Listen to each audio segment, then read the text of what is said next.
welcome to another edition of the People Show right here on IntellectualRadio.com with Mark Wallace and Charles Thomas with you every Monday night from 7 p.m. until 9 p.m. talking about all of the issues.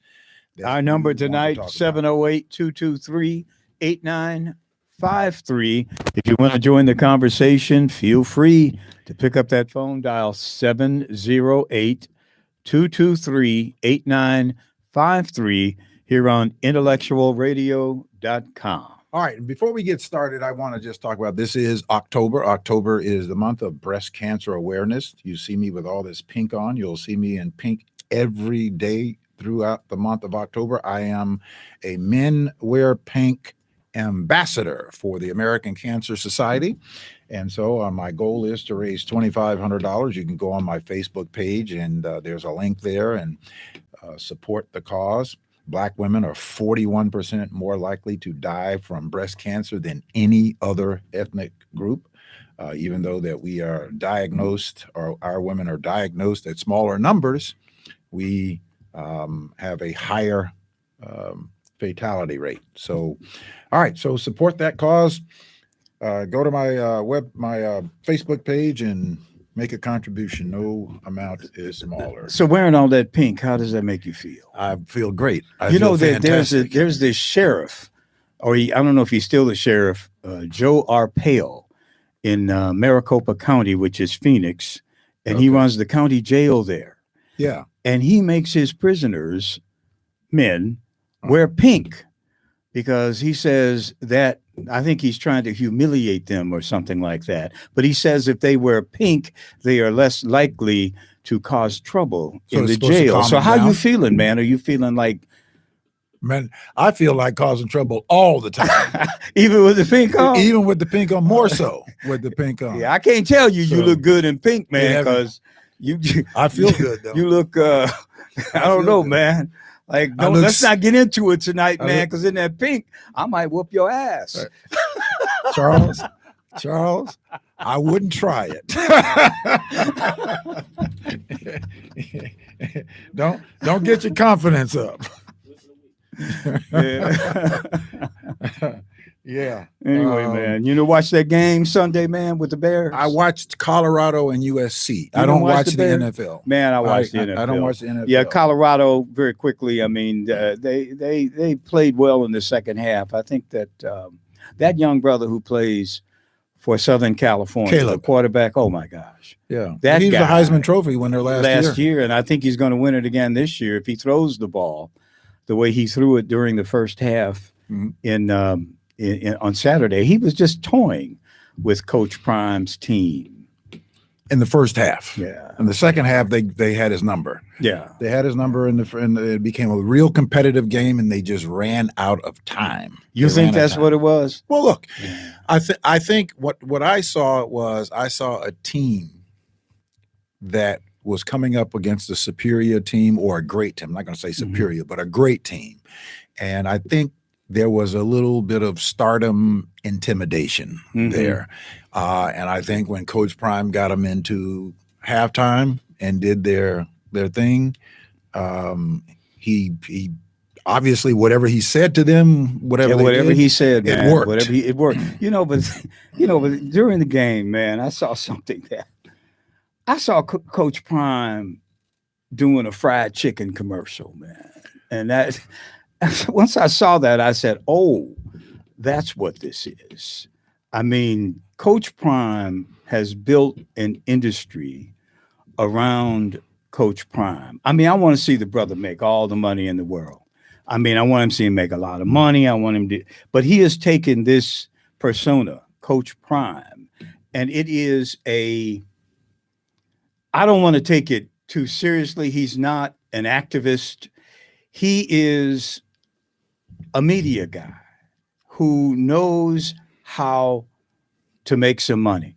Because I wouldn't do personally, because of the stereotypes surrounding it. I don't think I would do a fried chicken commercial, but he does, and I don't. Do you eat fried chicken? Huh? Do you eat fried chicken? I love fried chicken. Well, why wouldn't you do a fried chicken commercial? I'm talking about the stereotype involved in fried chicken and a black man, and everybody's eating fried chicken and everybody's happy. And in other words, I think he is as much a product of Madison Avenue as anybody. And he is building an image for himself, and it's working. But I see a lot of people taking Coach Prime, I think, more seriously than they should, because Coach Prime is out there making money. Wait. He's making a lot of money, and he's doing whatever he does. He's selling insurance, I think. He's selling fried chicken. He's selling, I've seen him on other ads, and he's doing, like he did the documentary for Amazon Prime. That was when he was at Jackson State. He is a media force. He is becoming as big as Oprah. I mean, Coach Prime is a personality to be dealt with. And I think a lot of people are trying to get him into areas that he knows nothing about. I mean, like our struggle. No, I think it's about Madison Avenue, about marketing, and God bless him. I wish him all the best. I hope he becomes a millionaire, a billionaire, like so many others have become. But this is a media situation, I think, more than it is a necessary part of our struggle as people. Maybe. Okay. Maybe. However, even if that's what their goal is, we could use it for our struggle. Whatever their intended purpose is to exploit, let them attempt that.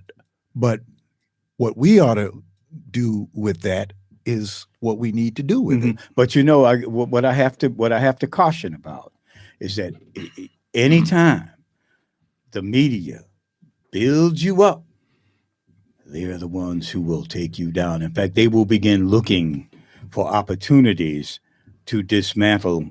Well, of course, they always do. They always do. That's what they do. They always do. I enjoy the game. I enjoy the games. Yeah, Coach Prime, I take him serious because he's always been a personality. This is not anything new. That's what I'm talking about. It's not anything new. That's what I'm talking about. But that's what he's doing. But it's different this time around because he almost died with this blood clot situation. He's had 3 toes amputated. They're now talking about he may have to have his foot amputated because of the blood circulation problem. He's, have 3/4 of his leg that they've had to remove. So he came close to dying. And in fact, in 1996, he drove a car over the cliff when he was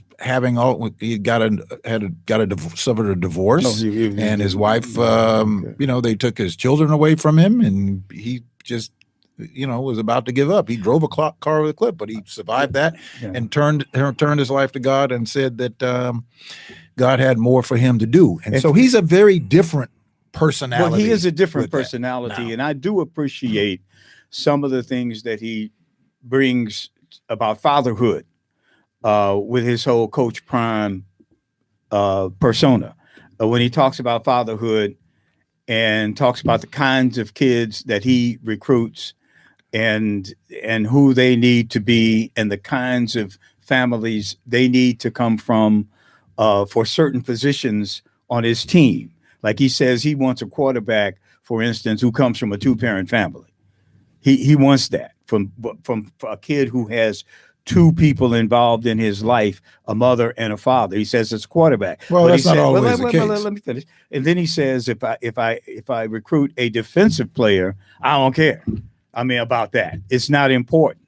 So he's talking about, I think, leadership and fatherhood, and I appreciate that, and I hope that message resonates in America, because that's sort of a personal crusade of mine. But I appreciate that, and I think he's picked up on what black people need, as opposed to what we see in the media. I think he understands what has happened to black folks. He understands what's happening to black folks, and he knows what the answer is. It's for us to restore the black family, and I appreciate that. And I don't think we hear enough about that when the sportscasters are talking about Coach Prime. But I hear it. It comes through loud and clear to me, and I would hope that is the case with a lot of other people, both black and everybody else in this country. Well, let me say this as a person who played sports, as a swimmer, as a tennis player, as a football player. All coaches operate as a father type. All coaches. That's not new. That's not new. About that, man. Well, I mean, I think. Have you played football? Yeah, absolutely. But I think that. Okay. He's putting it out there for the media to see, and he's talking. Well, to he's young saying black men. That's a part of his transition that he has said that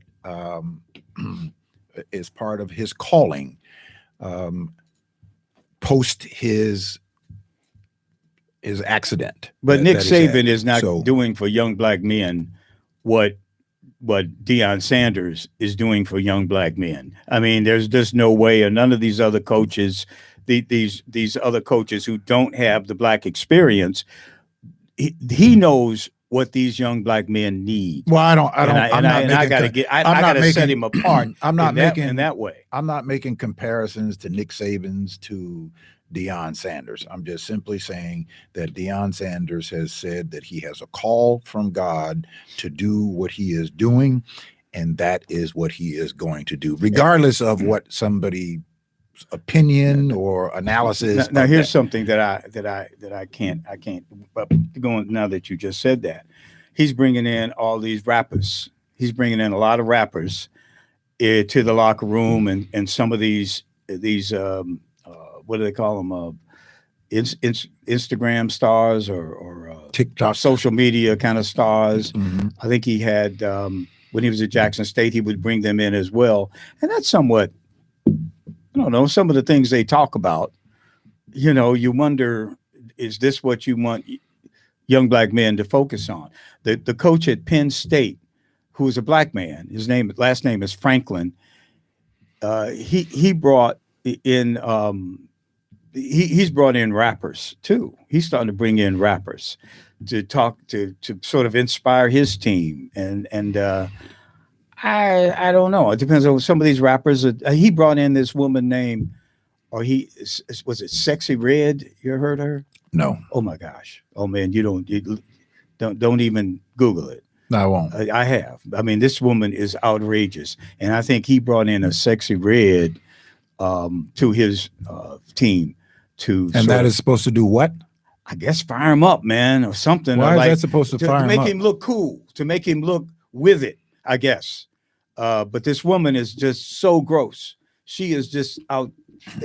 You were talking about somebody you saw in New Orleans at the Essence. Megan Thee Stallion. Yeah, oh man, look, Megan Thee Stallion looks like Mahalia Jackson compared to this woman, Sexy Red. Y'all heard about there. Call in here at 708-223-8953 and tell Mark about Sexy Red. Sexy Red. Well, my gosh. Listen. She set us back, man. When I played football and graduated football in high school, my coach, Coach Chris Vagotis. I mean, he was a Greek man. He had his feet were, I think he wore a size 15. And he was 5'9".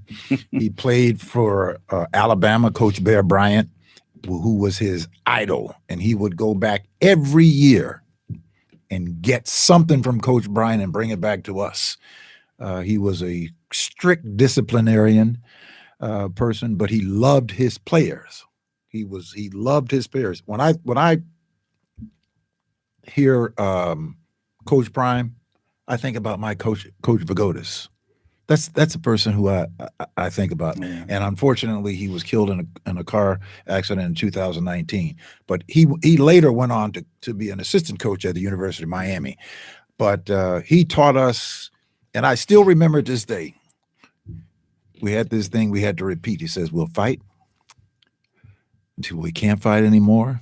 And we can't fight anymore. We'll lay down, we'll bleed a while, then we'll get up and we'll fight some more. I had a all for one. I had a and better one for all. I didn't get any inspiration from coaches, man, but I had different. Well, he was a teacher as well, so yeah. Well, see, so I had absolutely my teacher, Mr. Givens. God rest your well, soul. you probably didn't play Mr. a lot Givens, of sports. Mr. Givens, huh? You didn't play a lot of I played sports. enough. I mean, I played enough. I mean, I wasn't anything.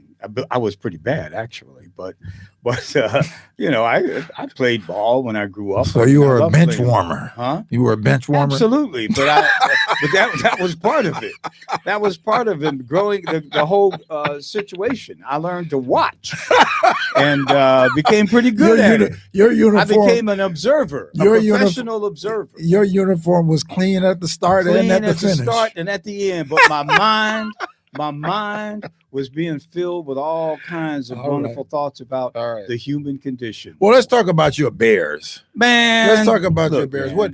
Now, wait a second. I was talking to a buddy of mine, right, and he was on the verge of filing for a divorce from the Bears. And then I guess they started to win. He called me up and, man, they're going to win that game. They're going to win that game. They're actually going to win one. And so, I assumed that they won the game, and then, of course, I get this, the news and all of the sports writers are talking about the coach, how dumb the coach was. And, took my wife's car into the mechanic shop this morning, and he said, you need to, where's your phone? And I said, I left my phone at the house. He said, well, you should have had your phone with you because you might be getting a call to get that coaching job at the Bears. Because everybody is upset about the Bears except me. They have a coaching problem, but I was telling you before we went on the air, I think they have a cultural problem. What's that? I mean, I think the whole Bears organization, remember, they just cleaned house in the last couple of years. They just cleaned house. Everybody was saying 3 years ago, they need to fire them all. Well, they did. They fired them all. And guess who they hired? They hired a black man to be the president of the Bears organization. Mm-hmm. They hired a black man to be the general manager of the Bears. Mm-hmm. Got a black quarterback, and I don't know, man. Maybe people. As far as I'm concerned, as a Bears fan, I'm a fan. I'm a pro football fan generally, but I'm a Bears fan specifically. I gotta say, they need to fire them all. I mean, all of them.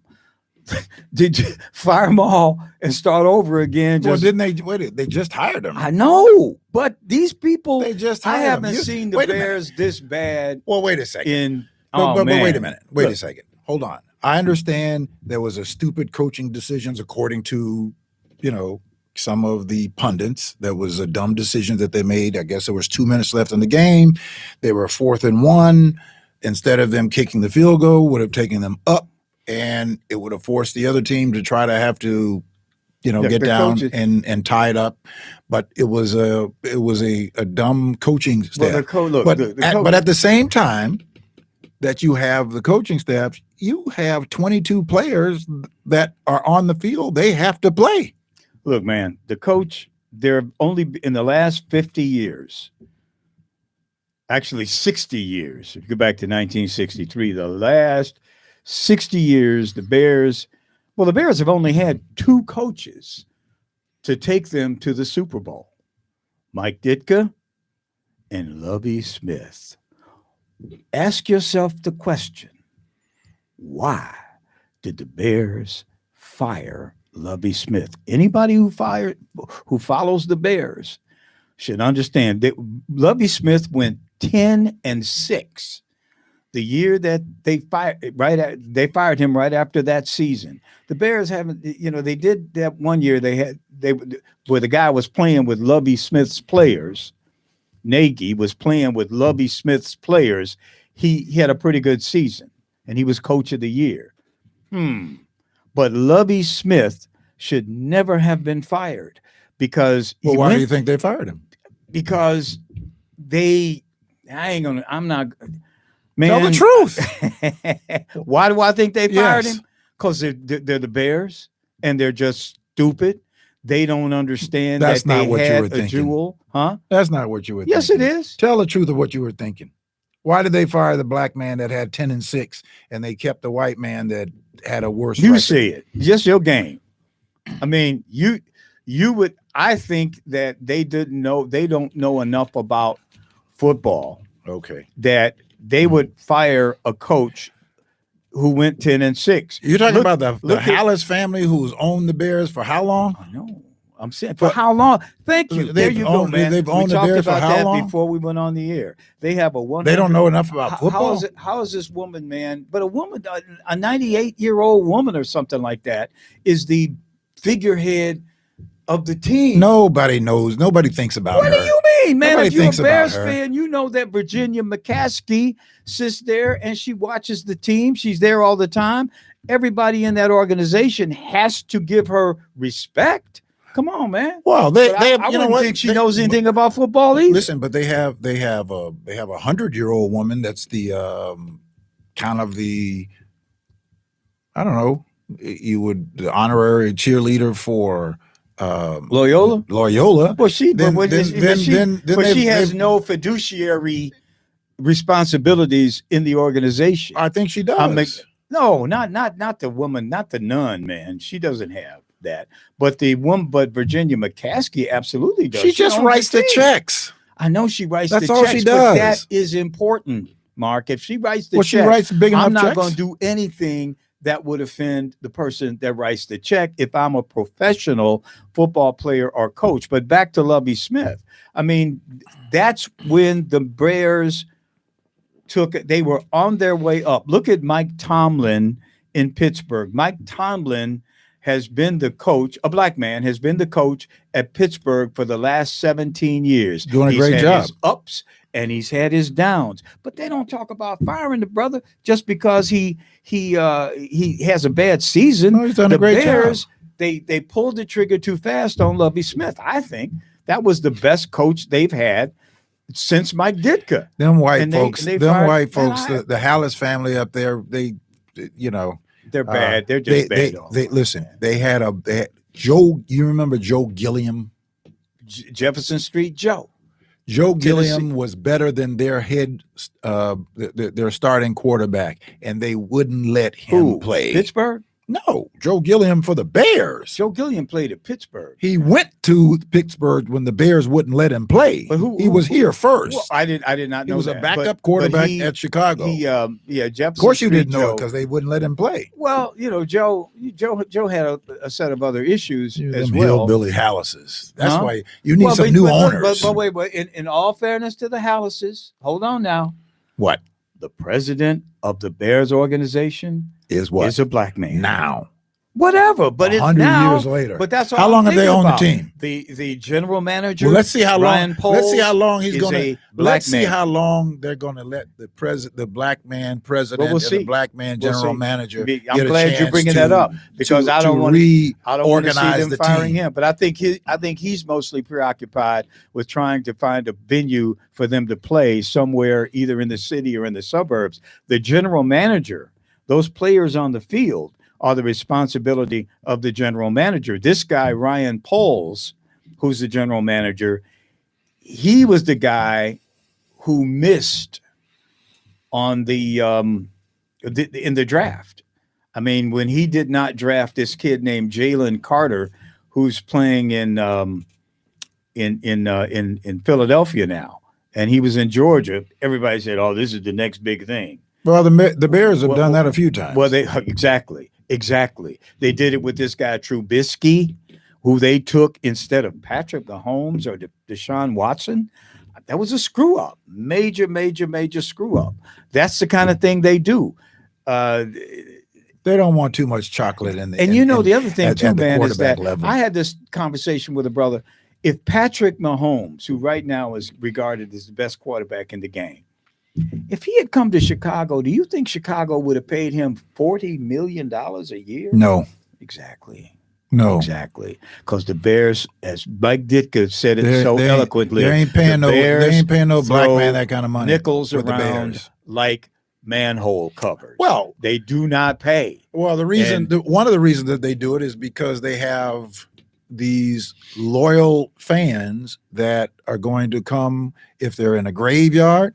Yep. Or if they're in the penthouse, they are going to show up. They're going to show up. I have a friend of mine whose nephew, I don't know if you call it, got drafted. I guess he got drafted by the Bears, or at least got a shot to try out for the Bears in the mid 2000s or somewhere around there. No, it was earlier than that, in the 90s. So he gave me a few tickets. We went to the preseason game. And they were playing the New York Giants. They were running all over the New York Giants doing their preseason game. And then the New York Giants started to come back, and there was this fan from the New York Giants that was rooting his team on, come back, and I'm, sitting there, and this big lumberjack guy had beard, he was drunk, it was towards the latter part of the game, stood up, turned around, and growled at the man, asked him, why are you rooting for that team? And the poor little white guy sat down in his seat. And of course, I egged him on. I was like, you can root for whoever you want to root for. Well, the Bears, man, but going back to what you're saying about, as far as the R word is concerned, I don't think the Bears right now had that race is the reason. I think their problem, because they got a black president, a black general manager, black quarterback. They got mostly black team. Racism is not the reason. That's not the reason that the Bears suck. The Bears suck because they make I didn't say that was a reason.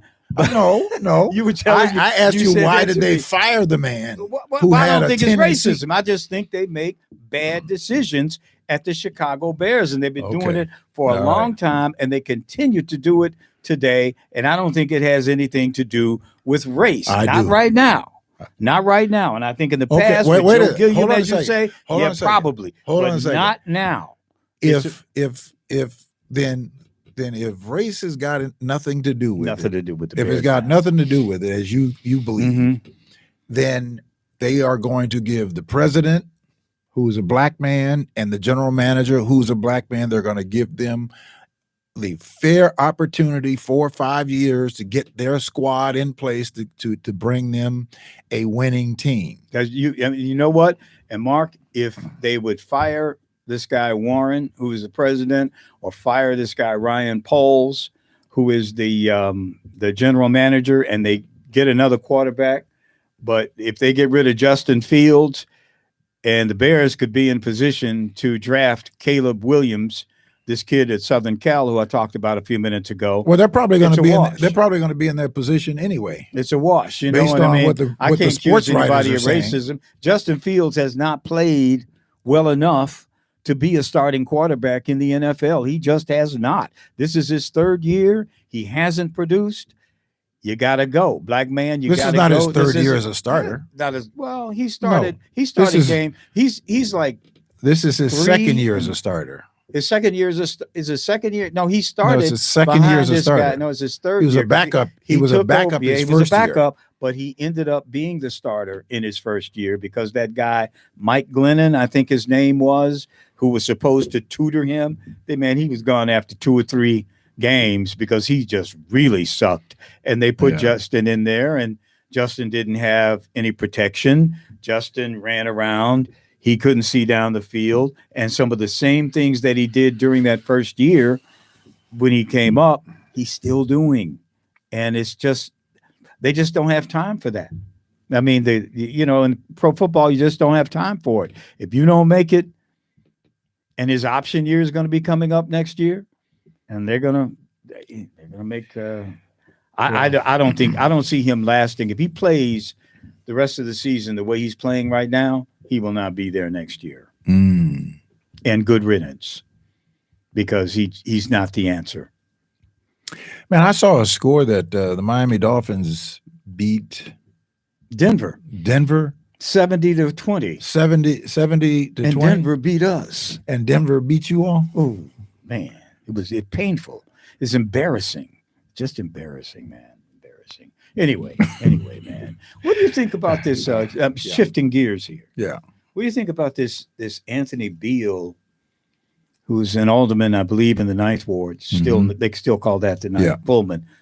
He is joined with the other alderman, Anthony Napolitano, I believe it was, and they have this ordinance that they have crafted that would remove Chicago as a sanctuary city. They want the voters to make a decision in the primary, on the primary ballot, to remove Chicago as a sanctuary city. There's a lot of skepticism about whether or not this ordinance will even pass the council to put it on the ballot in November, in March. But to see to what they said, I think is something to think about. Does Chicago need to be a sanctuary city? Should Chicago be a sanctuary city? What do you think? I'm going to say the earth is the Lord's, the fullness thereof, and they that dwell therein. This idea of people castigating and demonizing these people who obviously need. Now, I'm not shifting. I think that what is happening with McCarthy and those crazy people that he's dealing with, this is a perfect opportunity for the Democrats to help him to neutralize those silly other people over there and say, make a deal and say, listen, we'll help you neutralize those crazy people only if we get some real immigration reform passed so that we can cure this problem and secure the border once and for all. I think that that's what they do. But this other stuff that people are talking.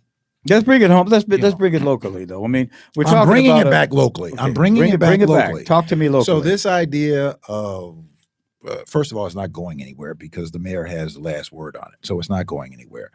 I think that Anthony Beale and whoever this other person Napolitano from up north, should spend their time on much more substantive fixes that Chicago needs. I think that that's what they should really be spending their time doing, because this is nothing but grandstanding for them. That's what this is grandstanding. There's nothing substantive about what it is that they're doing. So I really don't even give it a whole lot. Well, I would think that I would certainly support a vote of the people of Chicago, because what this is doing, this is derailing whatever plan the recently elected mayor has for the city, because the expense is more than taxpayers here in Chicago can afford. I mean, you've heard the expression,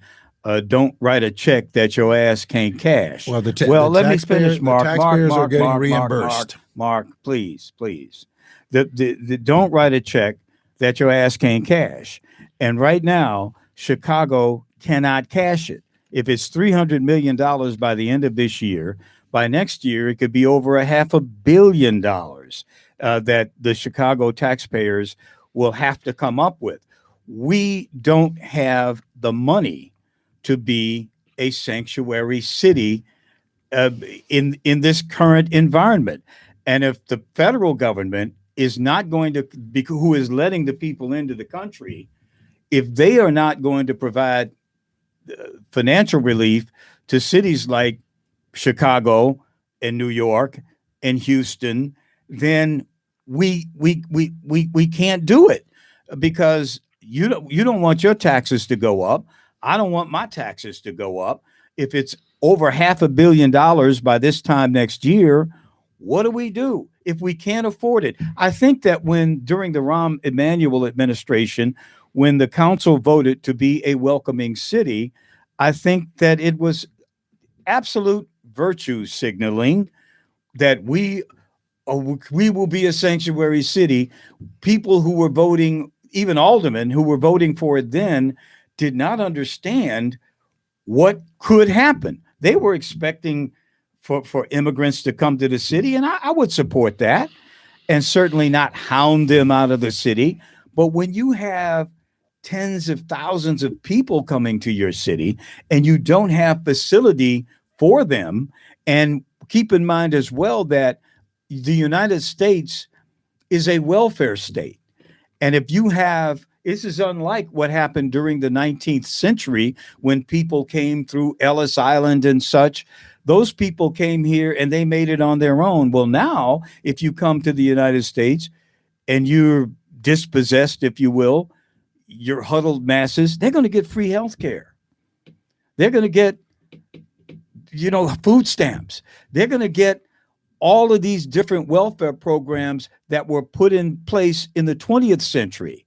We cannot afford it. I can't afford it. I can't afford my taxes to go up again. They're going to force people to leave the city. So I think it's a reckoning. And hopefully between now and March, the federal government will take care of business and do something. Yeah. I mean, put some troops at the border. Do something. Stop this flow of 10, 11,000 people a day who are coming into the border and then being shipped to places like Chicago and New York and other sanctuary cities around the country. I understand Denver, which is a sanctuary city, is putting immigrants on buses for Chicago. How much of this can we take? We gave Project 78 and Lincoln Yards $2.4 billion. That's TIF, right? Yes. That we can't afford and was not supposed to be intended for those types of development. That's TIF money. Overnight. That's TIF money, though. That's not. It's still tax cash, dollar money. but it's not cash. It's tax It's dollar. not cash, Yes, it is. It isn't in cash. It is in cash. It's taxes deferred. TIF. I mean, it's not cash. Guess who pays for it? We'll pay. Guess into who pays it. for Yeah, it? We'll pay for it. But Guess who pays for it? I get it. I Okay. get that. I All get right. that. But it's All not right. like we So have it in the it's- budget. We don't have it in the budget. It isn't there. It's actual money that is going to them that you and I will have to pay. You and I will have to pay it. I got it. Okay. All right. So it's real money. So this $500 million, this was the same crying that people were doing, and it's real funny to me that how people can pick and choose to say what we can't afford when it's something that they don't like. When they don't like it. If it's tax breaks for people who don't need it, it's okay. $2 billion that we don't have, it's okay. Because they can support that. They can support that. But, when they want to find something like $500 million, which in the grand scheme of things is nothing compared to the $20 billion that we appropriate every year. And in governments, that's the way it works. So this idea of using the migrant situation, Democrats, call your Congress people, call your state senators, call your Congress people and say, hey, you got an opportunity to get something done on real immigration reform right now. And it won't happen. But I think what you can do is call your alderman. If you think that the people of Chicago need to take a vote on Sanctuary City, call your alderman. Tell him or her what you think, because this is immediate. This is right now. Call your congressman if you want. There's 435 people. I have no idea who they are, all of them, not even 10% of them. But you do know your alderman. Tell your alderman what you think. If you're willing to go ahead with Sanctuary City, tell them that. They know who their congressmen are. They know who their congressmen are. They don't know who the Jonathan Jackson. They don't know Marjorie Green Taylor, whatever her name is. Those are the people that those are the people that need to be neutralized. They can call them. But I'm saying in the short term, in the near term, call your alderman about what you think about the city now having to support what could be tens of thousands and what is already 15,000. And this time next year, it could be 30. We're picking up the tab. We're picking up the tab right now. And I think the people should have a voice. This is something that the council did, 7-8 years ago. Paid back. That money is being paid and like back. I said, they wrote a cash. They wrote a check that they can't cash. Yes, they can, because we're getting the money back through FEMA. We're getting it back through the federal government. Have you gotten it yet? Has it come yet? $33 million. But when does it come? $33 million. They just wrote a check for $33 million versus $300 Don't worry about million? it. They're going to get the $300 million. Good. They're going to get the $300 million. Mark knows. The man is clairvoyant. I sit here with I'm him not clairvoyant. I just understand. Well, you said I understand how government works. I understand how government works. Okay, so he knows. Yeah. He knows that we're going to get this $300 million. Yeah, you're trying to make a boogeyman kind of situation out of it. And Mayor Johnson is going to be back on track to get his $800 million that he needs to rework this city's budget and make it more, what is the word, helpful to the poor people of Chicago. But I'm saying in the interim, tell your alderman what you think. So you're in support of having a vote. Of having a vote for what? Having a vote. Well, at Beale in they already had a vote. Wait a minute.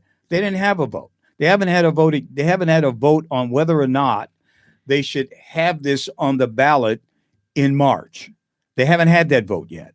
That's what the ordinance would call for. Should we be a sanctuary city? And Chicago very well could say, yeah, I get that. But right now, this is a huge obstacle as the mayor tries to write a budget for the next year. If we got to spend another $300 million on refugee relief or whatever migrant relief, it's a problem. Then it's a problem. We need to know now. We need to know now what people think about it, because right now we're sort of flying on autopilot. Well, I think that what is happening is that people are getting a bunch of misinformation about what really is happening, and they're trying to. What's the misinformation? They're trying to stoke all of these fears into people and to rile people up to being against some despe'tly what's poor misinformation people. about people sleeping in police stations?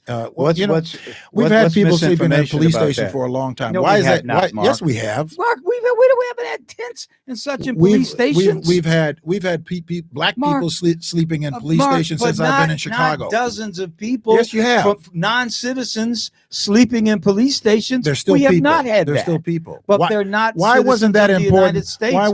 Why wasn't that important for black folks that sleeping in police stations the year before, the year before that? Because there wasn't that many of them. Why wasn't it important? There wasn't that many of them. So what? You could go there. Even if it was one or two. Hey, can you come get these people? No, they don't have that. Right now, there's no room in the shelters. No. That's why they're in the police stations. There are 1,500 people where we don't have room for. I want to know why we didn't do anything for those black people that's been sleeping in police stations for as long as I've been in Chicago.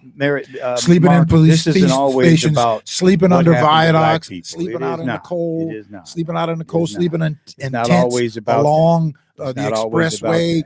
Of the Kennedy, more than black people live in this city, man. So more than black people live in this city. I want to know why are we talking about those people? Concerned about what this is doing to the city budget. Don't spend your time turning on these migrants. For a $300 million that is a distraction. Cost. Well, it isn't a distraction. It's a distraction. No, it isn't. Not when the mayor says he's gonna have to raise the property tax again. That's not a distraction. That's your property. Okay, that's real. News alert. Okay, news alert. I have 18. I have 18 parcels of property. Guess what? Your taxes go up every year. That's anecdotal, man. Come on, don't talk about your taxes go up every year. But they don't care about your taxes. Your taxes too. Their taxes. Everybody's taxes goes up. My taxes. Everybody's taxes goes up. We got to come up with more money if we got to come up with more money, Yeah. then I think we're all concerned that well, we should all have a voice. We have to come up with that. We should have a voice about it. We got to come up with that $2.4 billion that we're given to Lincoln Yards and Project 78, and Lincoln Yards that's going broke, begging the teachers union to try to bail them out. I get that. Cranes on the north side that are frozen because they don't have any money. All right, so what about that check? What about that check? That money isn't there yet, man. It's crickets. They haven't started building in 78 yet. Lincoln Yards is stalled because we don't have the money. Yeah. That's what I'm talking about.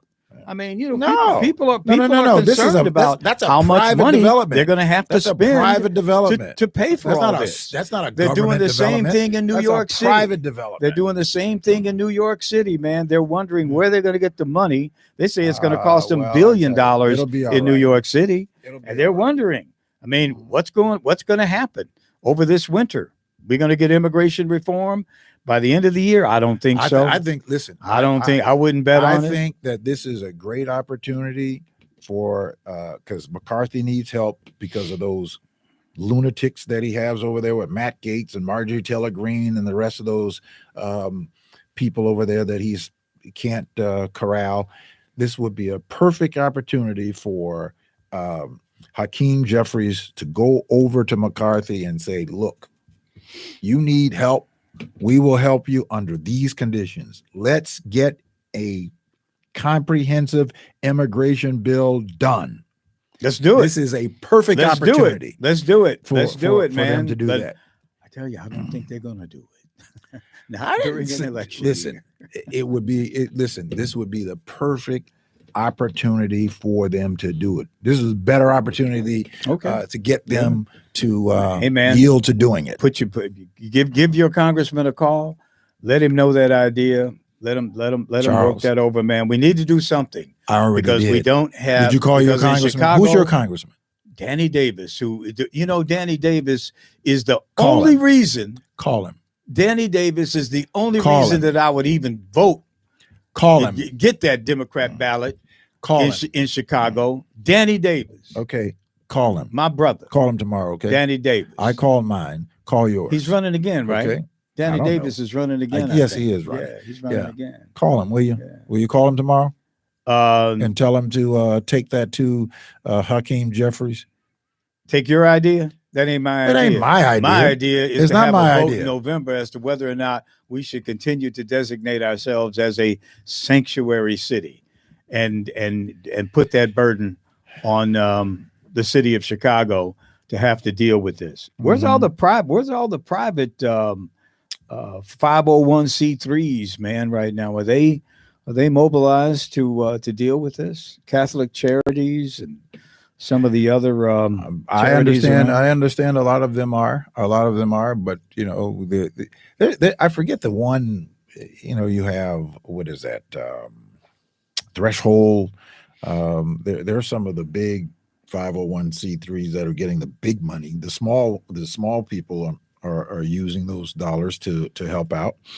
But there's some those are the ones that are getting those big dollars, and I'm sure that they're doing their fair share. If you get on the ground and you go, I'm sure that you can go and you can meet with those people and see the work that they're doing, because they're doing a lot more work than we are seeing or that they're even getting any credit for, because of all of this hype that people want to just make it seem like, ooh, the world is going to blow up because we're helping some people.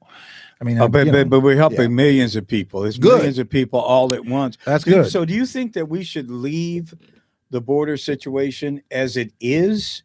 Charles, what did I just say? No. Now you're being silly. No, I'm not being silly. Yeah, you are. Don't name call. Now, don't name call. I just said that this is a great opportunity for Hakeem Jeffries to get it on. I get it. I get that. Okay, fine. So I'm not saying we should leave anything like it is. Don't make that suggestion. Not even the 7 million people who've come over the border. We got to slow that down, right? We have to. Yes, we do. We have to fix the problem. Mm-hmm. We have to fix the problem. Not fix the blame. And stop fix the people problem. from coming over the border.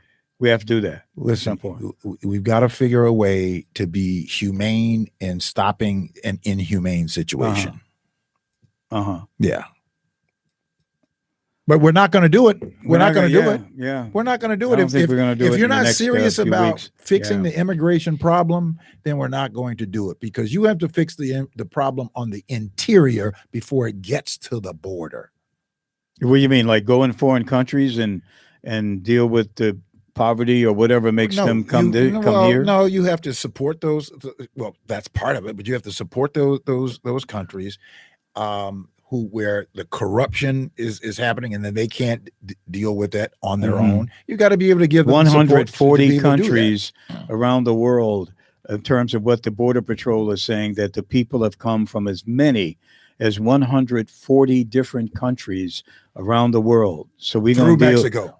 Through Mexico, yes, sir. Yeah, and so that means that we have to go to all those countries. Is one of the countries that we do a lot of trade with. No, I didn't say that. I said that we They're coming from 140 countries, man. Through Mexico. They're not just coming from one by one. To the country, they're coming largely. They're coming through Mexico, yes, right. But they're coming from as far away as Mongolia, from China, from Congo, from everywhere, man. They call us a country of immigrants, right?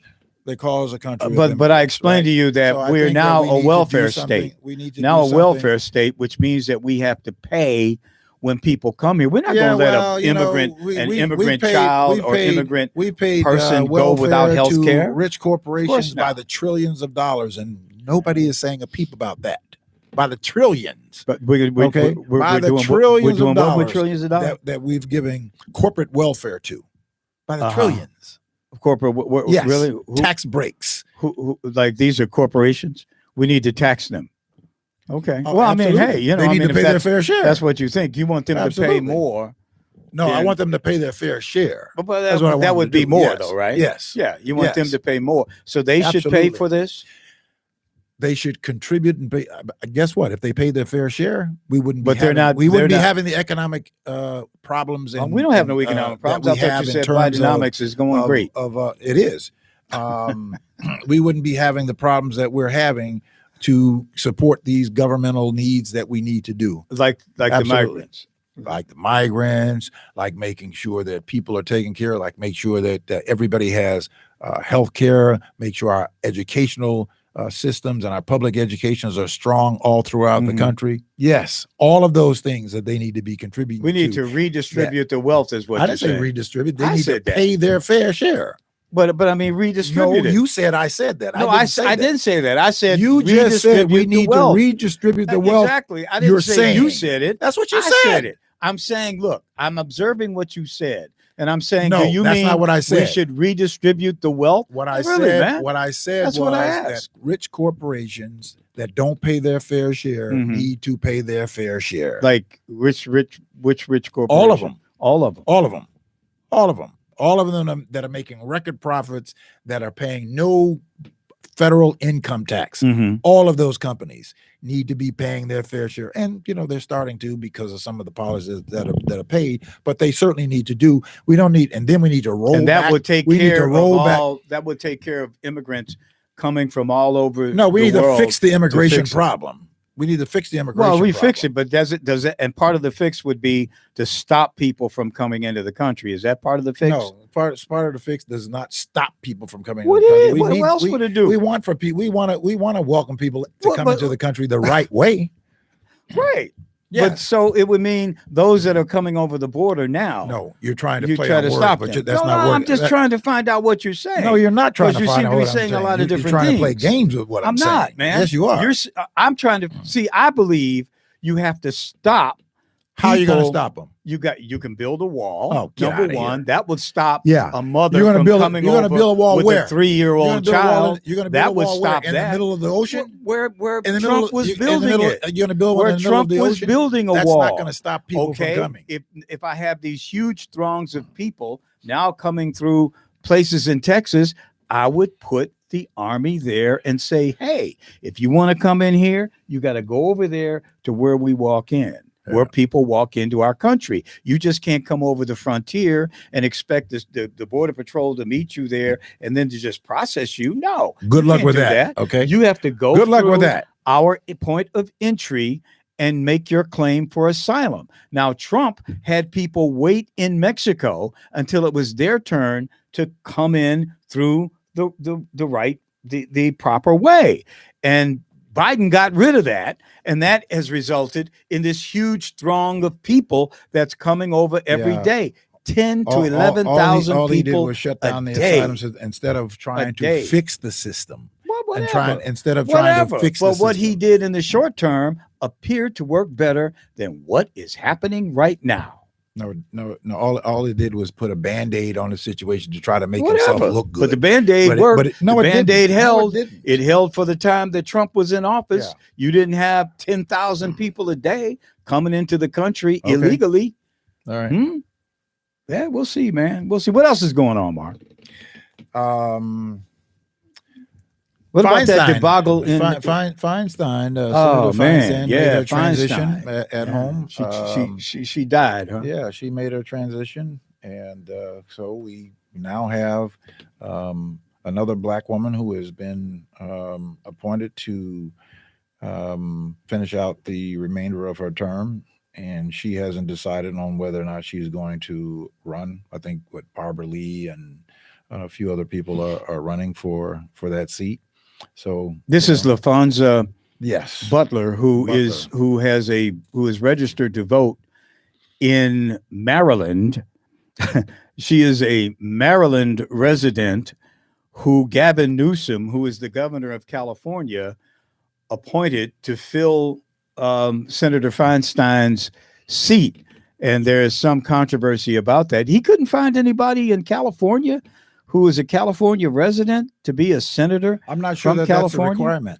Oh, it isn't a requirement. All right. But but why? I think a lot of people wonder why he couldn't find someone in California to do that. And the other problem I have with what Gavin Newsom did, same thing that Joe Biden did. They said they were going to appoint a Black woman before Feinstein died. I mean, this happened months ago. Just like Joe Biden said during the campaign that if a Supreme Court vacancy he can't appoint somebody before the woman left office. What are you talking about? This is what I'm talking about. He said he's going to appoint a Black woman. He did. What I know, but hey, man, what about the Black men who might want to be a U.S. senator? He did. What about the Chinese American men, the Latino American men, the women, or whoever wants, to do that? To me, is a lame, cheap political trick. To say that before you do it, why don't you just do it? You don't need to say anything, but it's a talking point. He was asked a question. He was asked a question, and he should have said, and his answer should have been, yes, I will do that. His answer should have been, no, I'm going to appoint the most qualified person I can find. And if he wants to do it on the low, that it's going to be a Black woman, appoint a Black woman. That's all you had to do. You don't have to prove anything to me. Greasy, I call him Greasy Newsom because he's a little oily to me. Why would you say that? Joe Biden, I know, he's got a long record of being, not longer than your friend Trump. Gavin Newsom, not longer than your friend Trump. Gavin Newsom is going to say, I'm going to appoint a Black woman and offend everybody else. Man, this guy who did he offend? Who did he offend? Voters all over the country who say, wait a minute, man. Why are you going to say you're going to appoint a Black woman when there's all these people in America that you could appoint? If you want to appoint a Black woman, keep your mouth shut you were offended and appoint a Black woman. You were offended. I'm offended by that because I think he's patronizing Black people. Okay. That's what I think these Democrats do. They patronize Black people, and we fall for and what do Republicans do? What? I don't know what Republicans do, man. Yes, you do. You hang out with them. I don't, man. Look, I'm an independent. You hang out with them. I made it very clear. Hang out with them. I'm an independent. You hang out with them, Charles. I hang out with Democrats more than I hang out with Republicans. Where I'm at tonight, I'm with Democrats. I hang out with Democrats more than I hang out with Republicans. What's his name? Who's that? what's the guy's name that you were hanging out with, working for? What do you Dan Proft and that group. I know Dan Proft. I've known Dan Darren Proft Bailey. 25 years from back in the day when he worked at WLS and I worked at the television station. I've known Dan Proft a long time. You'll be supporting their candidates. He's a very smart guy. Yeah. Very smart guy. Yeah, you'll be supporting. In fact, I work with him now from time to time, I know. So over at his radio station. Tell me, I have no problem with that. I don't hang out with the Republicans. Well, you should. No, that's the problem, Mark. I don't need to that's why you can't get anything done. Because you don't only hang out with Democrats who don't do anything for you. I don't hang out with people. Well, the Democrats don't do anything for you. What have they done for you? You know what? What have they done? We've gotten nothing. More. We've gotten more from Democrats than we ever got anything from Republicans. Man, as I recall, it was a Republican president who freed black people. It was the first congressman ever to be elected post Reconstruction in the United States was a Republican from Chicago. Yeah. And I've told you many times that during the 1980s, when you black people did wonderful things here in Chicago, you had a Republican president and a Republican governor. Yeah, I told you about that, man. I've told you that many times. Who shut down? Whatever you did. Now you don't want to hear it now. You don't want to hear it now. You don't want to hear it because I look at the bottom line. I look at the black people made more money during the 1980s than they made at any time during the time that we've been here in the United States. We did more under Ronald Reagan and Jim Thompson than we have ever done. More than we did under Blagojevich. More than we did under who else is the governor? Then who's the guy now? JB. Yeah, we've done. Hey, man, we did a lot during the 1980s. We accomplished a lot. Yeah. So I'll talk to anybody. Black businesses had to sell their businesses off because because Ronald Reagan would not enforce the anti-trust I'm talking bottom line policy. I'm talking bottom line here. That's what you did. No, that is the bottom line. That's who was in office at the time. Okay, so I'm not afraid of a Republican. You're afraid of Republicans. I'm not afraid of them. Why don't you talk to them then? I'm not afraid of them. Why don't you talk to them? Just find out what they're going to let them say. No, okay, no. I'm going to go back where I was. No, I already did that. Talk to him. I already did that. That same guy that you voted. What same guy? I met Darren Bailey back in 2017. You're talking about the guy that ran for governor. The guy that you supported. All right? Yeah, I met him back in 2017. I supported him. Yeah.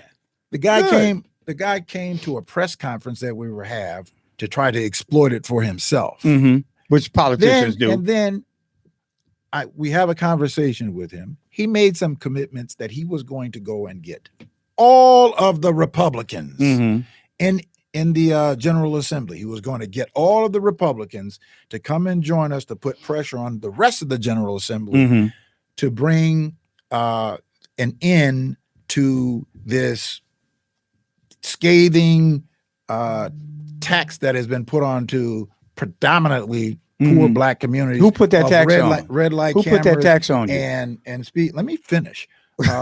Your Republican who made that commitment. Ask me if I've heard from him from that point. Okay. Then hold on. Then I got a phone call during the campaign from what was the woman's name over there? His running mate. What was her name? Oh boy. Man, I can't remember. Sister from the West Side. I can't remember. Used to be on the radio. What's her name? Oh man, I can't. Okay. I'm sorry. I can't remember. Her Black name woman ran as his running mate. She called me. Talked to her for an hour and a half on the phone. Right? Okay. Hour and a half on the phone. She told me, has Darren Bailey reached out to you? I said, no, he hasn't reached out to me. Okay. I'm going to get him to reach out to you or somebody from the campaign to reach out to have a conversation about this tax, about this issue. And I wanted to talk about the red light issues. and speed cameras. Right. Never heard a peep. Okay. From anybody. That's a shame. All right. From anybody. But let me ask you something. Can I ask you something? Who put that tax on you? Who put the red light cameras up? Who put the speed cameras up?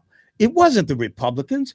It was your Democrats, man. Republicans voted for it. Whatever. But the Democrats originated the idea. The same people that you complain about all the time, safe speed. What party did they come from? Huh? She's a Republican. Oh, no. They Yes, came she from the is. Democrat No, Party. she did not. They came from the No, Democrat she did not. Call in. Nikki Zolar is a Republican. Okay. She served under a Republican So? administration. So what? So what? She served under a Yeah. Republican? That doesn't make her No, a she's Republican. a Republican. The Democrats were the ones who enacted the laws. You got to get your information Who wrote together. the bills? Who wrote the bills Nikki that Zolar, made the speed cameras that legal in Illinois? They were the ones who did Edgar it. The Republican. Chicago City Council, dominated by Democrats, the Cook County Board. I all disagree these with that little policy. Suburban little communities that put up these cameras. Democrats. I disagree you know with they're that Democrats. policy. You know that ain't no Republicans around here making no No, call. no. Republicans aren't shot callers in Illinois. The Democrats are, and that's who you're fighting. And you sit there, and they don't do anything for you. And you're gonna blame Darren Bailey, who had no power The Republicans to do are not anything. Well, or he the didn't do what he sister said that he was ran. going to do. But He said he was couldn't gonna do go it. back and he get- never got elected. No. He This never was got before. elected, This man. was back in 2017 But he when he was wasn't- going to go and get but all of his he Republican wasn't, but colleagues. He couldn't do it. Why could not? he? I don't know. Why not? The same reason the Democrats not? don't do it. I guess the same reason Why not? the Democrats don't do it. Well, you the asked me- Democrats you asked me have why I don't the talk to power. Republicans. I The just told you. Democrats had That's one why I don't example. bother with them. One example.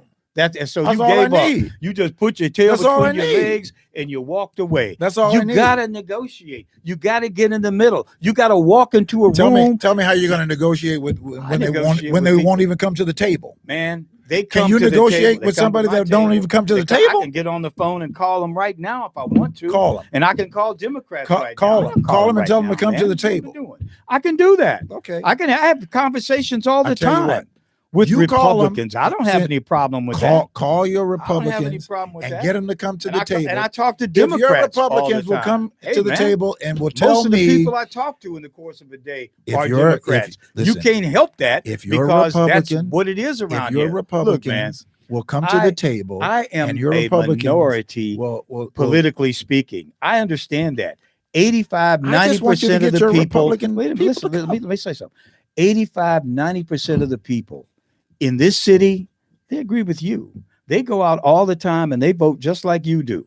And they support the same people you do. And they don't talk to Republicans. They don't ever vote Yeah, for because they don't have Republicans. anything I get to that. offer. They don't I have get anything that. to offer. But I look at the community and I say, They don't have man, anything to offer. y'all doing really well with what you're doing, huh? How's it working We're out doing for better you? than we would That's be doing what I under ask. them. That's what I Yeah. ask. I think you got to Especially move this to the group middle today. and negotiate with both sides Yeah, and get the best deal you can. Okay. That's how you work. That's how you do I'm business. glad you shifted to that because guess what? That's what I haven't shifted. Shifted to what? Yeah, well, I look, man, right now, you're saying move to right the- now, the look, man, middle. right now, if you look at politics, I have been a Democrat for most of my life. Really? But right now, listen, of course, absolutely. My dad was he was one of the first Franklin Delano Roosevelt. But check this out, Democrats. Yeah. But check it out. Right now, the Republicans speak to me. I want to see. How do they Stop. speak to Listen to you. I'll tell you how. I think the few people in Congress who oppose this war in Ukraine are Republican. Donald Trump says he'll stop it. Oh, please. Okay, listen, but You gotta listen to stop me. yourself from going I to jail. believe the Republican approach to immigration, they got to stop this. This has got to be stopped. I also agree with what the Republicans say about energy. Call You're your going to have to Republicans. drill Call your and create Republicans. fossil fuels in this country. Call- I agree with Republicans on that stuff. Now, there are things I don't agree with Republicans on. Okay, absolutely. But I think right now, where this country is going, you got to look at both parties. Please. Right now, I think the most important Please. thing that's happening on this The planet. Republicans are not Listen, interested in man. governing. Listen. They're The they're most not important interested in thing governing. happening on this planet right now is this crazy war that they've got going They're on not interested in governing. that they are using to enrich the military-industrial complex. I think my vote presidentially is Come going to on, be your for Republicans- somebody, your whether it's Republicans RFK friends, Jr., your- Donald Trump, Vivek Ramaswamy, any candidate that opposes this war. That's who I'm going to be looking for in November of 2024. Okay, that's what I'm going to be looking for first. Then you got Oh, immigration. you're okay with a fraudster? With a fraudster? Yeah. Oh, who's a fraudster? You just named him, Trump. Trump's a fraudster. Who says he He's hasn't been convicted yet, Mark? We went through this Okay, last week. Let me educate don't you. do that. Let me educate you. Don't let do me that. educate you. No, a judge just ruled. A judge just that doesn't ruled. mean that A judge just ruled that he committed fraud. So what? Fraud is a judge crime. Ruled. Fraud is a crime. Oh man, but the judge is fraud not a crime? the jury. Wait a minute. He is on trial right now. There is no jury in this fraud. case. There is no jury in this case. Will have to this is make a bench ruling trial and sentence. No, he's already he made will have the ruling. to convict. Look, he's already made the ruling. Look, man, it's a civil case. It's not a criminal case. You and must guess what? understand that. It's And a civil what? case. You And went guess to what? law school. No, I understand. For a minute, I understand right? it better than you. Let me explain it. But to no, you you don't. Now, let me a civil case explain is it to not you a better criminal case. Let me explain it It's to a you. lawsuit. Let me explain it to you. Let me explain it to you. This woman in New York, Charles, let me explain it to you. $250 million No, from Donald Trump. And it's going to be higher than that. Case. Here's a guy who lied on financial statements. You know what At happened last the week, bottom right? of I don't care what you do, Charles. Okay, man. On the bottom of a financial statement, you sign a statement saying that all of the information that you put on this statement that you are applying for a loan, you sign under the penalty of fraud. You signed it. It's an unprecedented case. No, it's not an unprecedented case. Unprecedented. 36 people from Illinois. It's only 36 making people Trump from stronger. Illinois. I don't care what you think. It's It's not making him strong. It's making him weaker. It makes him stronger. 36 people makes in him stronger. Illinois has gone to prison for the exact same thing, including Martin Sandoval. So what? So what will happen, and I'm hoping that the feds and the prosecutors, because this judge has already ruled that he committed a crime, that they will take that information and that they will indict him from the bench. Say you committed fraud in this civil matter. He's already said that. You owe this much money. He's already said that. They're in the penalty phase right now. So what? He's already determined that he's committed fraud. Trump That's a is ruling. worth billions. Trump, if they say Trump, you got to pay. You have no idea what he's worth. You got to pay $100 million. Here's a guy who says that his unit. I'm not getting off the subject. I'm talking on the subject what I want to talk about. Mark, I know, man. I'm talking about. I don't really want to talk about it until the judge rules. And then that's not going to stop him from running for president. Here's a guy. Yeah, man, that's not going to stop. I like the idea of those other people who bring in those lawsuits, so we can really get to listen to those arguments and see how that plays out in those other states. But here's a guy who has a unit that is worth 1/3 of what he lied and said that it is worth, and got what's that? hundreds of millions of dollars. No, that's one of the properties. His property in New York that he said that was a 20,000 square foot, 30,000 square foot unit. That is a 10,000 square foot unit, which he inflated on a financial record that it was worth X number of dollars, and the bank gave him a loan. Which is why that he is going to end up having to do it. He committed fraud, which is a crime. Well, it's a civil violation. It's not a crime. It is a civil case. It's a civil case. It is a civil case. Fraud is he going to go to jail crime. for it? I hope so. I don't think so. Fraud is a I don't crime. think he'll go to jail for that. I don't think so at all. Yeah. Well, and I don't think any of our viewers think Trump's going to go to jail for that. He's got 4 other indictments that he has to deal with between now and the election. 4 criminal indictments that he has to deal with. Those are the ones 91 you really counts. have to watch. This is a political show, and I think everybody realizes that. Yeah. That's why you haven't even read the go indictments. Up. Of course not. Of course I'm not. not going to read through that. Yeah, you read through the entire indictment. I did. Good for you, my brother. Both of them. You want to read them? No, I don't want to read them. Oh, okay. I really don't, because it's all political. I was going to give you a copy all of them in this case stuff you wanted to read against Trump is political to try to stop him Yeah, from okay. running in 2024. We'll see if it works. We'll see if it works. But in the interim, The same guy it's all who was political to me. saying It's all the political. chairman of the Joint Chiefs of Staff should be murdered. Murdered? I mean, that's ridiculous. Well, whatever. The things that he's saying. Come on, man. His Man, longest, look, and finally, his longest should he go chief to jail of for staff. that? Or what? Man, he should go to jail Well, for look, all man, the other you- crimes that he's committed. That he Which will ones did be he indicted commit? from. What did he commit? The See, the thing, the reason, 90 okay, you brought it up. You started the this, man. 91. But I'm going to tell you why allegation, journalists the don't 91. do that, and people in broadcasting don't do that. You want to know why they don't do that? Don't do what? What you just did. Saying that the crimes that he's committed? Let me ask you a question. Saying the crimes that he's committed? What crimes has he committed? Oh, he's committed all kinds of Mark, financial crimes. let me tell you what happened. He's committed. And folks, I'm telling you, he I didn't say it. But the problem, Mark, when you do things like that, there's no problem. Mark, there's no problem. A judge just said that he committed fraud. But that's not he a ruled crime. that it is a crime. It's not fraud a crime. is a crime. It's a civil Are you saying violation. that fraud is not a crime? Mark. Are you saying that fraud is not a crime? Mark, just because a judge says are you suggesting that fraud is not a crime? That he is going to jail. Nobody said that. Handcuffs. I ask you a question. Are you saying that fraud is not a crime? I'm telling Mark, I'm telling you something. Fraud is a crime. Mark, you got to be careful. I don't have to be careful. You do, because no, I don't. I'll tell you why, Mark. Mark, let me ask you a question. You know what? The Bible tells me to be careful for nothing. Can I ask you a question? The Bible tells me to be careful for nothing. I don't have to be careful for anything. If a businessman, don't try to change the subject. No, but let me give you a question. Is fraud a crime? I'm leading to something. I'm asking you a question. Is fraud a crime? No. Yes or no? Fraud is some kind of violation. It's not a crime? But I don't think you go to jail for it. But listen, are you kidding me? Mark, listen. You got where you. Are you saying that people don't go to jail for fraud? Mark. Are you saying that people don't go to jail for fraud? Mark, here you go. You've got to be kidding me, Charles. See, what we're doing here is media. No. And in I'm media, asking you if got to be fraud very is careful a crime. with this. And I'll tell you why. I don't have to be careful with it. Mark, I'm repeating. I am I repeating can't sit here with exactly you what like a this, judge man. said. I'm repeating to you what a judge said. I know that what he said. committed fraud, which is a crime. He's sitting in a courtroom today. He was sitting in a courtroom today on the penalty phase. Whatever. On the penalty phase. That's what that is for. Mark, it's already this been is what determined. you must understand. I told you that phase. I didn't want to bring this up here, but I have to protect myself. To bring what up? This conversation. And I'll tell you what the problem is. When you willy-nilly start accusing people of committing crimes. I'm not accusing anybody of anything. Mark, I am simply repeating what a judge. I'm not accusing anybody of anything. I have not accused anybody of anything.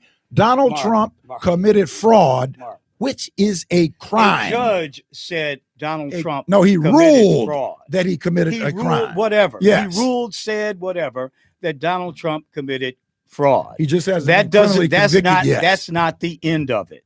That's not the end of it. But see, the point is, let me ask you a question. Can you answer a question for me as a lawyer? If a person did the same thing that Donald Trump has done in any of these cases, allegedly did in any of these cases, if a businessman here in Chicago did that, 36 of them. 36 people. 36 people here in Chicago. 36 people here have gone to prison doing the exact same thing. Okay, 36. They have gone to prison. But if a person was in the same part of their case that Donald Trump is in right now, and you called them a criminal, would you call them a criminal if they were suspected of the same thing? Yeah. Yeah, and if the evidence was there, okay, Mark. If the evidence was there, okay, let me finish. If the evidence was there, you said the evidence was there, you're saying the evidence is there. Okay, you're saying that. On what? You're saying that. Evidence, see, Mark, on what? Mark, what are you referring to when I'm saying the evidence? You just said if the evidence is there, you would call them a criminal. Yes. You can't do that in media because you get sued. And I'm telling you, Mark, you don't want to get sued. I don't want to get sued. Earl doesn't want to get sued. You can't call people criminals unless they've been convicted in a court of law. Let me tell you something. They'll shut you down. They'll sue you for everything you got. That's media. I know media. Let me tell you this. More than you, as much as you know law. Okay? Yeah, you do. You cannot say people are criminals when they haven't been convicted. I know what the judge said. Okay. But you last week I asked you a called question. Trump a criminal. Forget about last week. I'm not forgetting about anything because you haven't learned your lesson, man. You haven't learned the lesson. You can't call people criminals just calling them criminals. You can't do it. You get sued. And if you get sued, I've learned that a long time ago. Worried about it. You got to wait for that court to close the case and say that the person is convicted. The judge has already then you ruled. Can call them a criminal. The judge has on the already radio ruled or on the man TV committed or YouTube fraud. or Facebook or anything like that. If you do it the other way, the way you want to do it, you get sued. You can't do it, man. It's a civil You can't case, do it. But the judge says that the man committed fraud. 708-223-8953. Join the conversation here at the People's Show on IntellectualRadio.com. 708-223-8953. You still didn't answer my question. I'm through talking about that because So I'm you not don't going want to to answer call the people question, right? What? You Man, don't wanna look, answer the I'm not a lawyer. Okay. I can't tell you Let me what just give people- in a let me civil tell you, case. It's If a person is wrongful or found criminal guilty in a deception civil intended case, to result well, in a let's see, financial man. personal We'll gain. see. Look, That's man, what fraud let's is. let's let this play out. That's what and fraud then is. make our judgments about No, that Donald judgment has Trump already been or made. Joe Blow or whomever We're talking is about brought one up case. before a court. We're talking about one Oh, case. Mark, It has Mark, already Mark, been made. I just want you Mark, to acknowledge that I fraud am is a acknowledging fraud is a situation in this case. You don't we'll even see wanna, what the don't even judge want to admit says, that it's a man. crime. He's already said it. Whatever. I know he said it, but He's already we have ruled to it. wait for it to be adjudicated. No, What it's if he already says, been "Okay, Donald adjudicated. Trump, we're gonna give you a $10. We're gonna give you a $10 fine. You pay That's it, completely and that's separate. the end of That's it. completely That's separate. it, man. It's completely separate. They're in the penalty phase. You want of to it call right Donald now. Trump a criminal? The You man want to has call him a committed- the man criminal? has committed I'm a saying crime. that you can't do it yet. All I'm asking You got to you- wait. You got to wait for evidence, man. You got to wait to Evidence? find out how the case is adjudicated. I have to you wait do. for evidence. You do. I have to wait for evidence You in have to those wait other for cases. evidence on all I have to wait cases. for the evidence in Which those you other didn't cases. last week. But You all went these- right ahead and all called the my man a evidence- thug Well, here's a or thug. something like that. Here's a You thug. did, man. You just going crazy with this stuff. Yeah, You gotta okay, well, chill out. you know, I you happen to can't be do that way. that. I happen to be that way. Well, but I You can't know, sit call here him a with thug. you like that. Hey, I can't do that. Listen, I can't control. do that, control man. where you sit. No, man. I really can't But, control where well, you sit. You want me to leave? That's your decision. I don't make Okay, man. decisions for you. I don't make decisions. We're for you. going to be back right at. We might be back right after this word.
And welcome back to the People Show on IntellectualRadio.com. My name is Charles Thomas, along with my good friend Mark Wallace. And you can join this conversation if you'd like. We're at 708-223-8953. The People Show on Intellectual Radio. You see that front page story in the, I think it was the Chicago Tribune last week. No. They talked about, you didn't read Tribune. No. They did its big article, man, on street crime and the rash of robberies. And they focused on Humboldt Park and the North Side.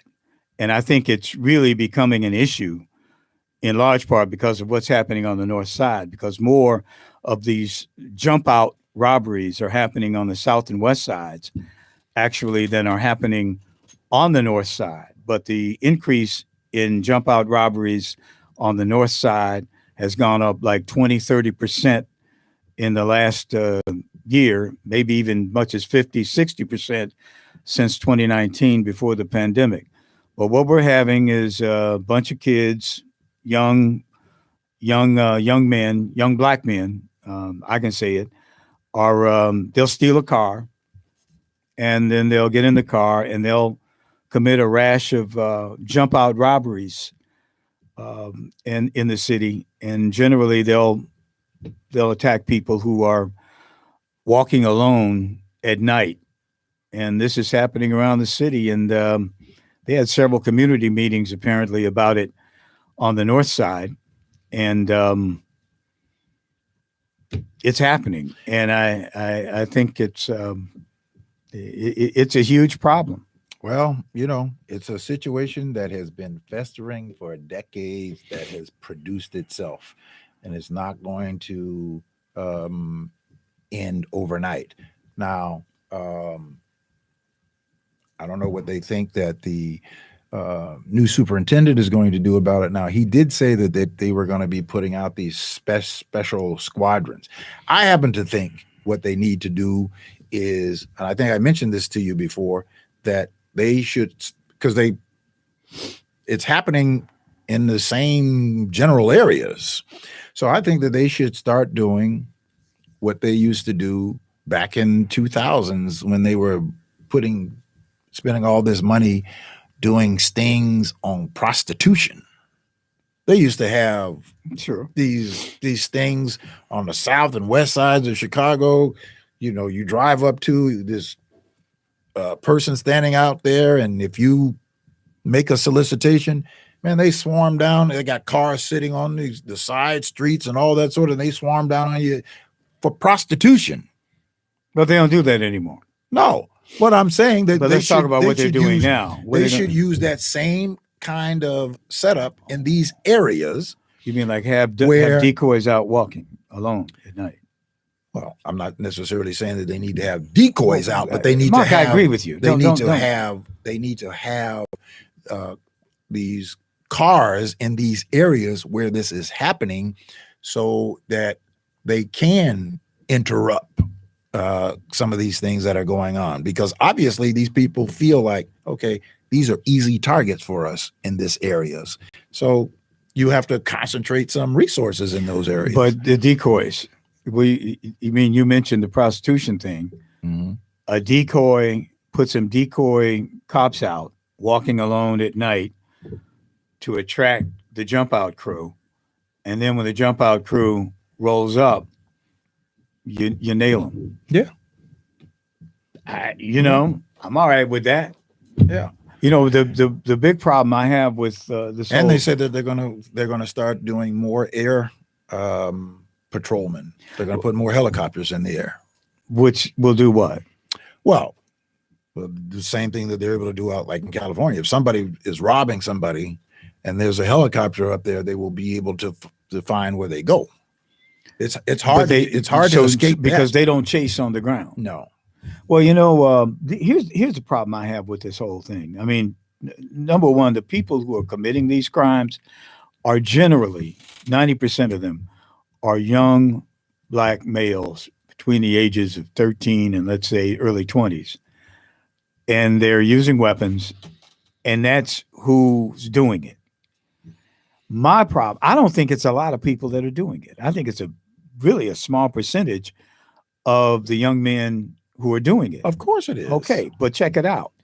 The problem that we're going to have if we don't intervene as parents and community leaders is that our innocent young people are going to get caught in this web, and the cops are going to start profiling them. Because if a police officer is investigating and he is on the street or she is on the street and they're watching or looking out for these crews, any young black man in a car in a car at night is going to be fair game for the police. So this is a very, very serious problem that I think black mothers and fathers have to address. And not that their children are doing it, it's when their children are not part of that life that they have to be extra vigilant. And the mayor's got to come clean about it. He has definitely got to be more proactive about stopping this and begin to talk to black parents about what's happening and how their own children are being jeopardized by this new wave of jump out robberies. Well, I believe that black parents are having these conversations with their children about being safe and not hanging out with people who are, antithetical to the kinds of positive reinforcement that they're giving them. Listen, we have, and I believe that parents who have some wayward young men that they're struggling with, and which is one of the problems that I had with this so-called thing of becoming a man with this that they had is that it's one thing that you are saying that you want to help children and put them in these programs, but I never hear about support for helping the parents with their wayward child or their struggling child. I never hear about anybody saying, let's go and have a conversation with the parent to see what we could do that could help them deal with their son or their daughter that they're having these difficulties with. I always see these people use these programs. I really kind of get upset with it because I think they use them really more as a political prop than to do anything substantively about. Because if you're going to help a child that is, going the wrong way, you gotta help the parent who's responsible for that child to see what it is that we could do to intervene in that situation. Not always criminalize it, but figure out how we could help them to prevent them from either going that way or doing the wrong thing or getting to a point to where they do something like, as horrific as murder someone or get killed themselves. So, I think that there has to be a holistic approach to that. And it has to come from going to the parents as well. Because I heard once before that the police really know who the people are that are engaging in this activity. They say that they know who they are. Mm-hmm. Okay. If you know who they are, then that means you know who their family members are. Mm-hmm.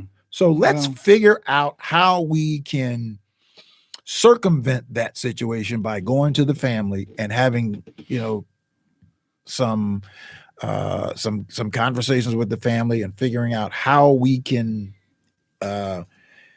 turn that situation around. Because like you say, it's a small percentage of people who are engaged in it. It's like some broad, I think section of our society. The broad part of it is, I think, what happens media-wise and culturally, that we, for some reason, no longer regard family in the way we did, when I was coming up or I whatever. disagree with that. Well, don't let me finish, Mark. I didn't interrupt you, man.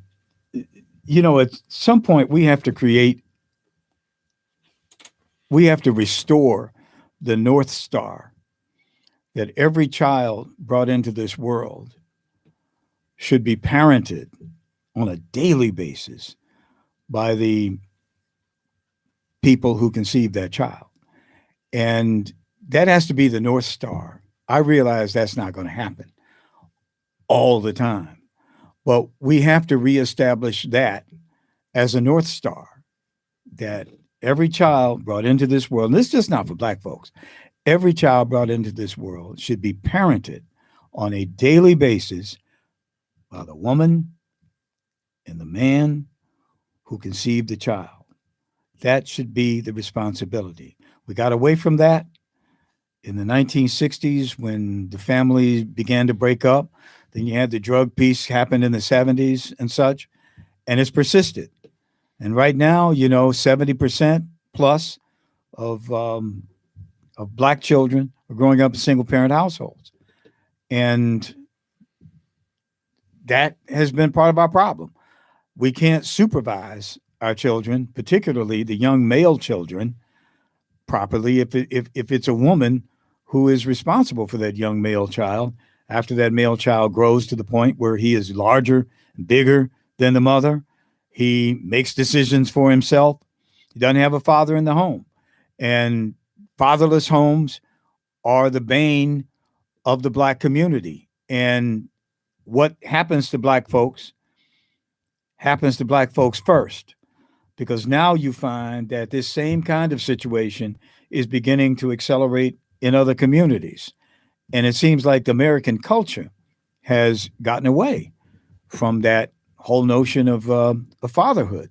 And I think we're paying the price for it, particularly when we see young men committing these kinds of crimes.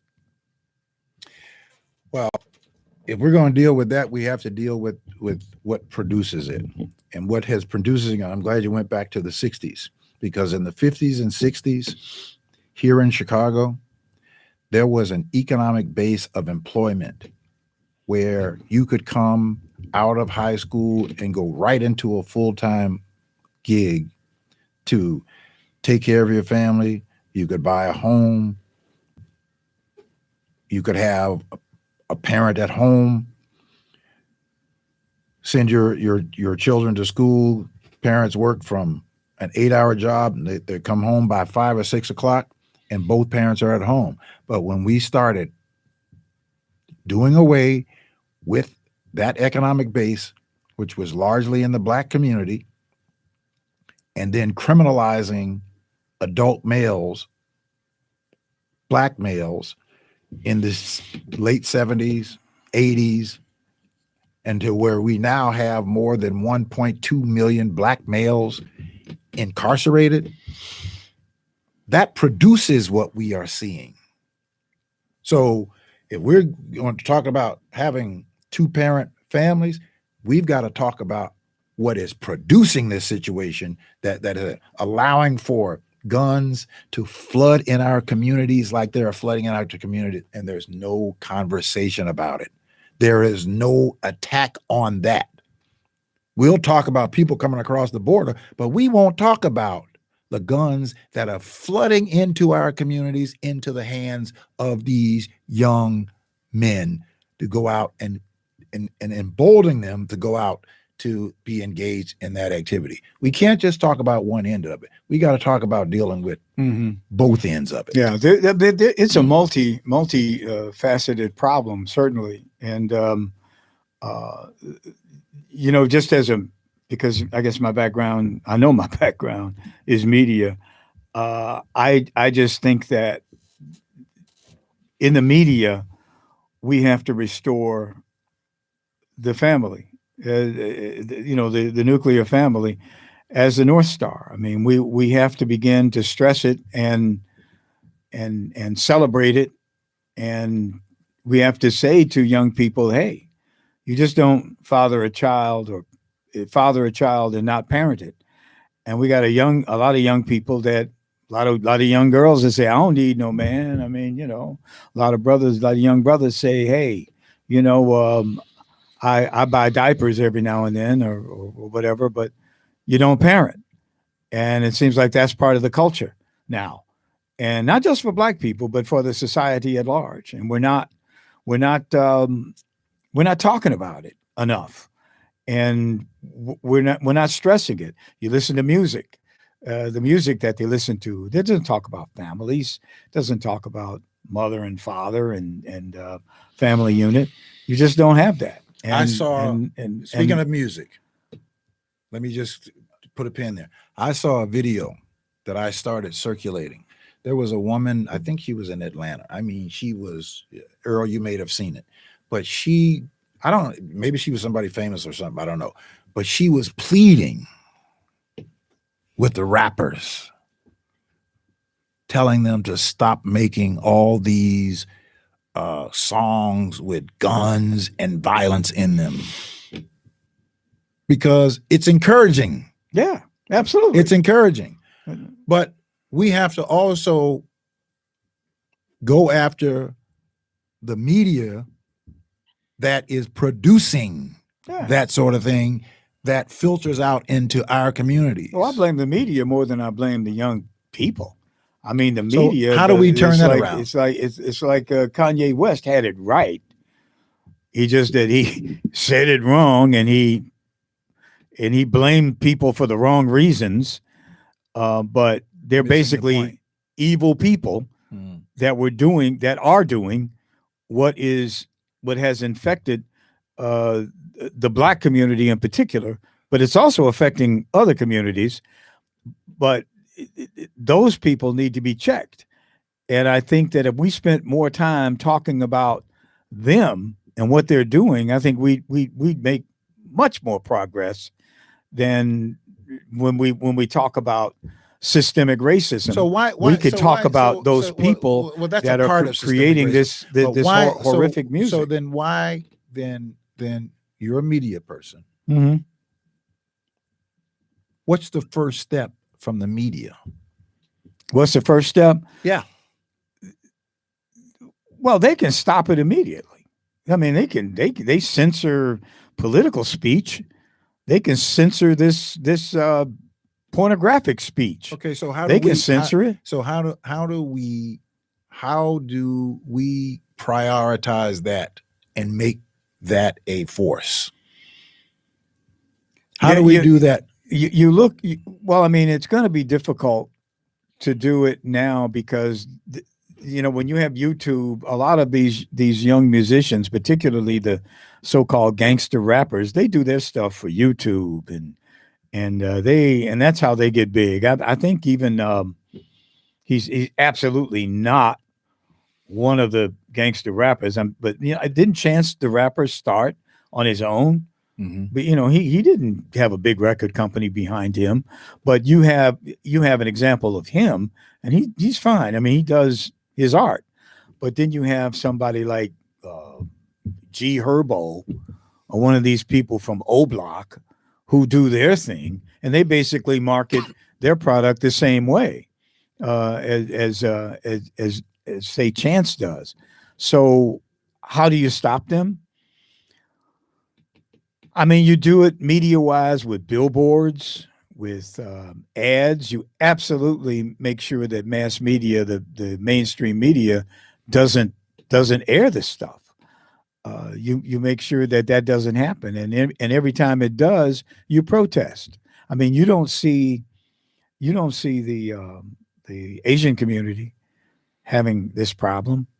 It certainly is less pronounced in the Latino community.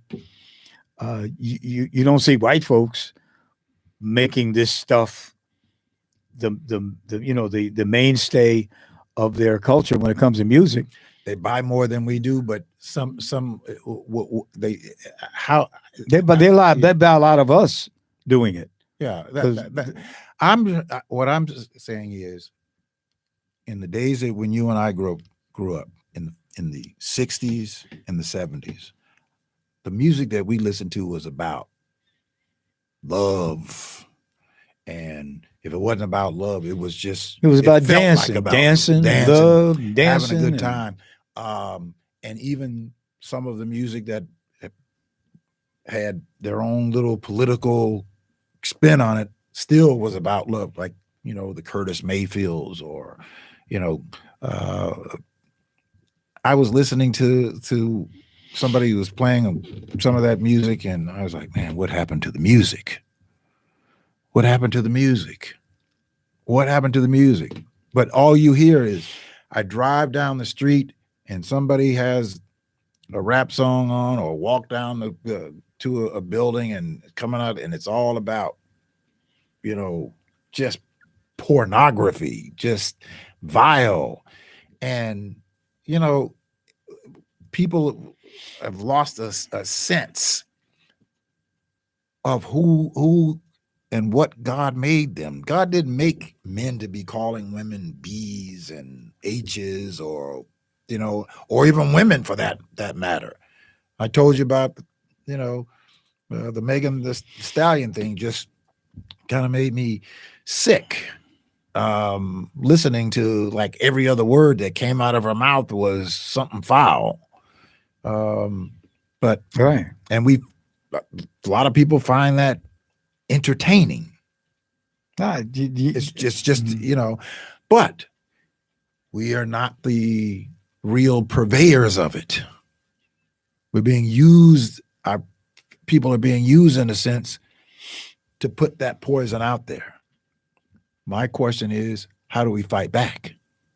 How do we fight back against that poison? Because I'm sure that, you know, we got people who are just as talented to be able to make some nice, smooth music that can sell and make a lot of money. I mean, you gotta fight back. You know, anyway, basically, I mean, this isn't a cop out, but really, any way you can. I mean, the time that we spend, uh, we have to start, I think, stressing the values that got us this far. And it wasn't just what we're hearing now, which is the violence, celebrating the violence. There's always been violence, but now it's celebrated. And I think it fuels it. And we also have to begin to restore hope. And we can't be negative, and we can't let, I'm about to go political, but we can't let politicians in particular, grab the spotlight and start talking about limitations on people, and start talking about, you know, we talk more about police brutality in our music than we do about police helping anybody. I mean, we carry the negativity on. I mean, we have people who are doing music that's basically very negative. It's negative about our experience in this country, when our experience, to my way of thinking, is not has not been negative. We are a story of triumph. We are a story of struggle, and we're winning. But you wouldn't believe it by looking at the media. You wouldn't believe it. Everything is race based, and I think a lot of young people are hopeless. They feel hopeless because we give them this constant diet of hopelessness, and and so they go out and they have a meetup, and they go break in a store. What? That's not youthful. Uh, was it youthful misdirection or whatever? That's crime. That's crime when you break in a store. Well, I wouldn't do that. Much crazy stuff as I may have done as a teenager, I never did anything like that. I never broke in anywhere. But I was watching the news the other day, and they had this thing in Philadelphia where they were on video, man. They just went crazy. And these kids, didn't they know what the consequence would be? They didn't seem to worry about it. And I think they get a lot of it from media. Well, I think a great deal of it well, of course, you know, we have, you know, social media that people are able to do, which is another thing too, that these platforms have a great responsibility of controlling the content. They allow all kinds of violence activity to go viral. You put a positive message out there, and they control the algorithms as to what actually makes it and doesn't make. You put something out positive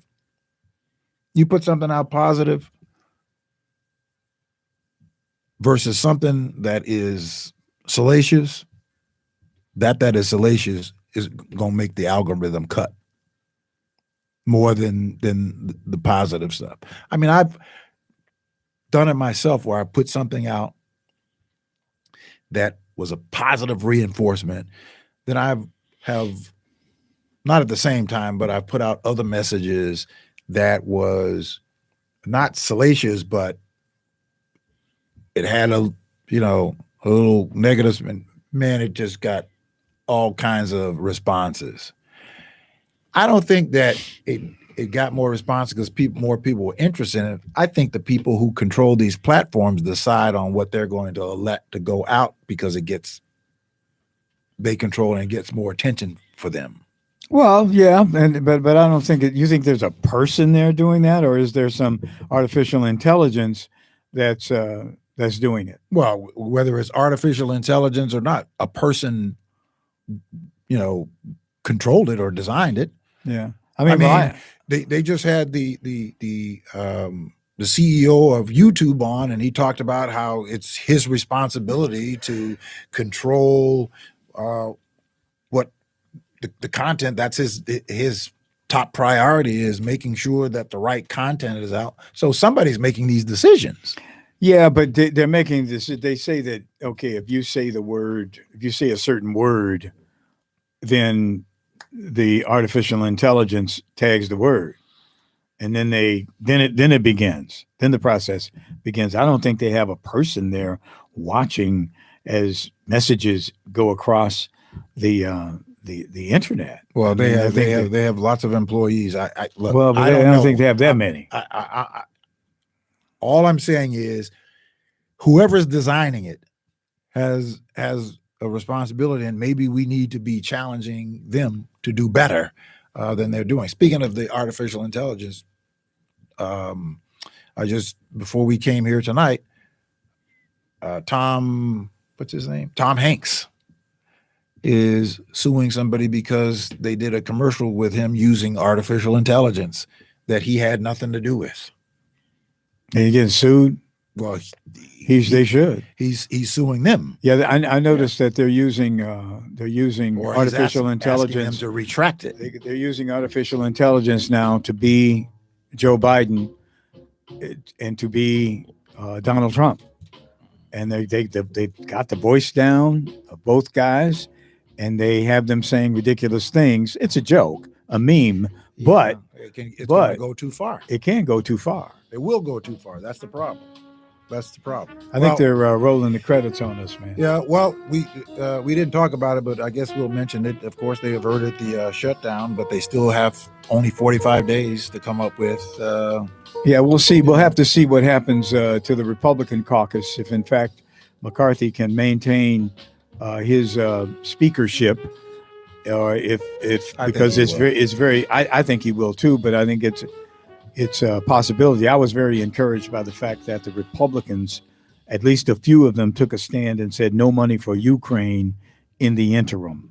That was very encouraging to me. And I salute whoever the Republicans are that made that a talking an issue in this situation. Those extremes. Whatever. Thank God that you guys did that, because that is an existential threat to humankind. Yeah, that war that they have that is profiting the military-industrial complex. Yeah, Putin is the existential threat. But that's a fact. That's a fact. Yeah, that's right, man. You got all the facts. That's the thing about it, man. Yeah, that's a fact. All right, man. Well, look, it's been real. Thank you very much. Have a good one. All right. See you all next week.